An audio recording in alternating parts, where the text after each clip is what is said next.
Sir, सबसे पहले तो हम बात करेंगे आर्मी चीफ की। अमेरिका का विजिट उनका पहला ऑफिशियल विजिट है। किस तरह देख रहे हैं आपको, आप इस विजिट को? क्या वही पैसा वैसा लेने के लिए आ रहे हैं या कोई और बात भी होगी? साबिक वज़ीर आला मकबूजा कश्मीर महबूबा मुफ्ती उमर अब्दुल्ला और हुर्रियत रहनुमा को नजर बंद कर दिया गया। मकबूजा वादी फौजी छावनी में तब्दील। काबिज मोदी हुकूमत ने मकबूजा जम्मू कश्मीर में पाबंदियां मजीद सख्त कर दी हैं। भारतीय सुप्रीम कोर्ट के मुतासिबाना फैसले के खिलाफ कश्मीरी सरापा एहतजाज। कल जमाती कॉन्फ्रेंस के तहत इस्लामाबाद में एहतजाजी मुजाहिरा किया जा रहा है। बड़ा वर्डिक्ट आया है जिसका इंतजार था। इंडिया की सुप्रीम कोर्ट ने आर्टिकल 370 के ऊपर अपना फैसला सुना दिया है। जी, इसमें तो कोई सरप्राइज का एलिमेंट नहीं है, कोई ताज्जुब की बात नहीं है, यही होना था।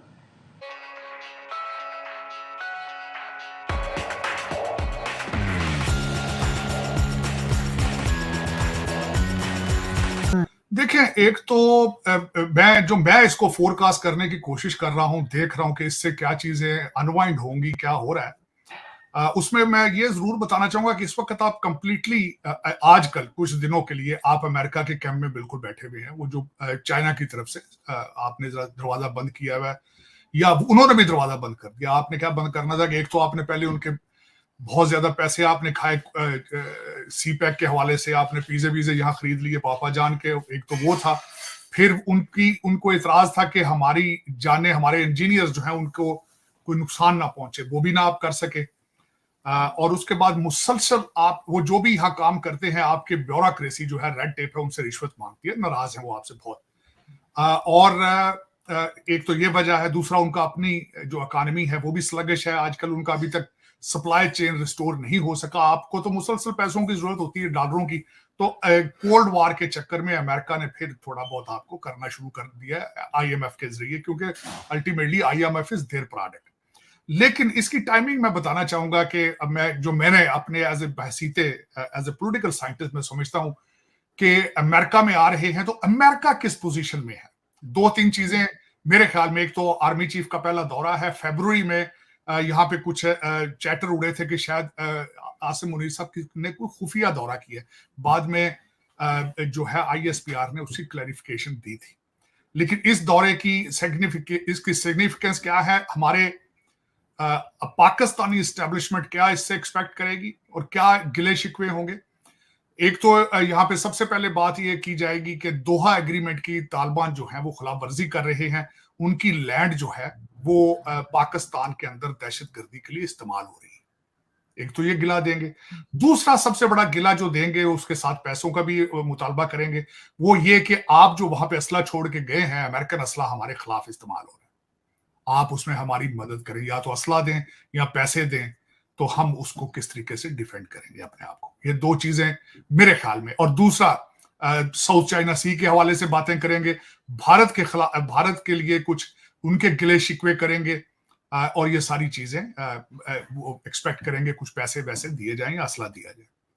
अब अमेरिका जो है, इसकी टाइमिंग क्या है, इलेक्शन ईयर है।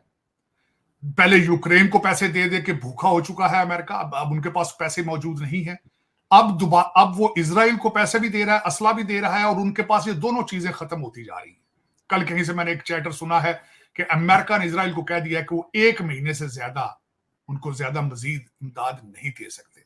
आपने देखा भी होगा कि इस वक्त अमेरिका के अंदर इलेक्शन साल है और बाइडेन एडमिनिस्ट्रेशन इज वीकर। उनकी अपनी डेमोक्रेट पार्टी के 67% लोग उनका इजराइल की सपोर्ट पे उनसे नाराज है। तो इन सर्कमस्टांसेस में जब वो खुद अपने आप को प्रोटेक्ट करने के हालात में नहीं है इस वक्त, जिस तरीके से वो काबुल से खुद भागे थे, बाइडेन एडमिनिस्ट्रेशन का जो विड्रॉल फॉल ऑफ काबुल है, उनके ऊपर एक बहुत बड़ा स्याह धब्बा है वो। इन सर्कमस्टांसेस में अमेरिका पाकिस्तान को क्या दे सकता है, क्या नहीं देगा, ये एक ओपन क्वेश्चन है। इकॉनमी खुद अमेरिका की ठीक नहीं है इस वक्त, और हाउस डिवाइडेड है। रिपब्लिकन जो है वो थिन मेजॉरिटी है उनकी कांग्रेस में, सेनेट में इस वक्त डेमोक्रेट है। वो किसी के लिए क्या, वो अपने आप के लिए भी कुछ करने के काबिल नहीं है। कोई क्लियर लेजिस्लेशन नहीं हो रही है, जमहूरियत दिन ब दिन फेल हो रही है। वोटर्स आर फेलिंग, वोटर्स जो है उनके हालात खराब हैं, कुछ भी नहीं कर पा रही ना कांग्रेस और ना गवर्नमेंट। हाँ, करप्शन जोरों पर है, जिसकी मैंने एक मिसाल दी थी, अगले दिन मैंने ट्वीट भी किया था।